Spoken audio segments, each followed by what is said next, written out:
breaking news! Kilala niyo yan? Yung nagkaganyan. Parang taga. sabi niya, oh, naglabas daw ng mga ebidensya yung abogado ni Madriaga na bumisita daw ang Vice Presidente sa kulungan ni Madriaga.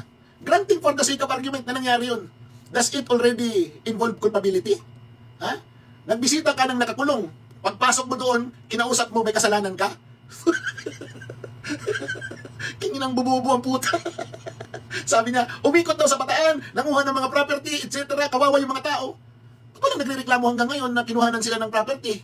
Walang nagpa-file ng kaso na nagland grabbing. Kung ano mga sinasabi ninyo, alam nyo kayo na mga bayag, ha? Sa pagsira sa Vice Presidente dahil wala talaga kayong mahita sa kanya, ito lang advice ko sa inyo. Hinay-hinay kayo. Alam nyo kung bakit? Dahil nagmumukha kayong tanga sa excitement ninyo sa bawat isang balita na lumalabas na masama para sa Vice Presidente.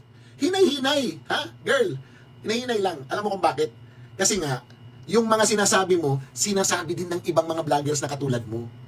Ibig sabihin, iisa lang yung script ninyo. Walang organic sa inyo na gumagawa ng vlog. Puro kayo nakadepende sa ibinibigay sa inyo at binabato ninyo. Ang nagkakaiba lang yung, huy, breaking! Yun lang. Sayang ang bayot. Bayot din natin. Ina talaga nito ni Mandalulo. Akala mo naman talaga, ang galing-galing na. Ano daw?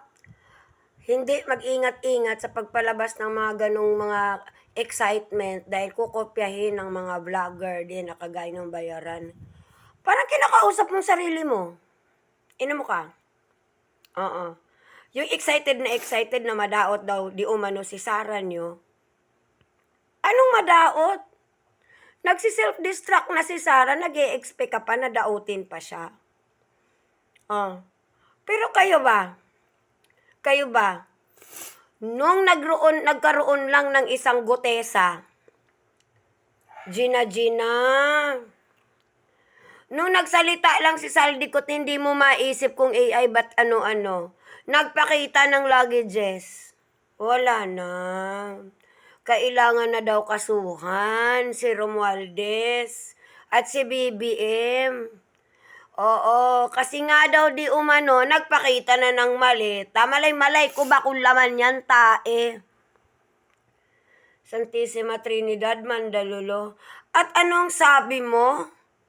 Na yung pagbisita daw di umano ni Sara Duterte, ng 2 beses sa BJMP ng Taguig, will it implicate culpability? Of course not.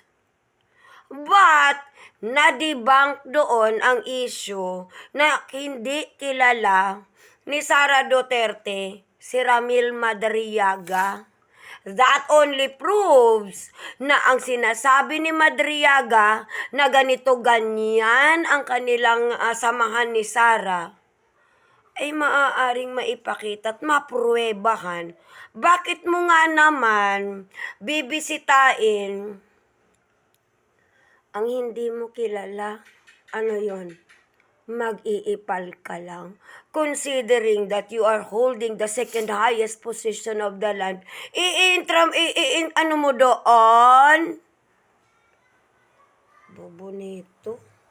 Pagdidiis talaga ang liob-ob. Mandalulo.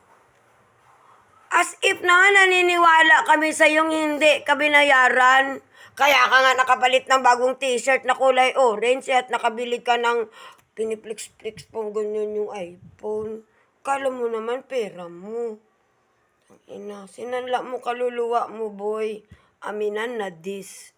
King ina mo ka. Dagdag ko pa pala, itong sinasabi niya na nag-iikot sa Bataan. Wala naman daw yung issue about land grabbing. Wala naman daw nagkakaso.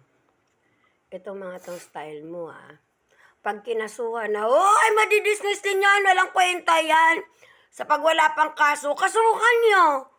Tang ina mo. Kuba ng puta.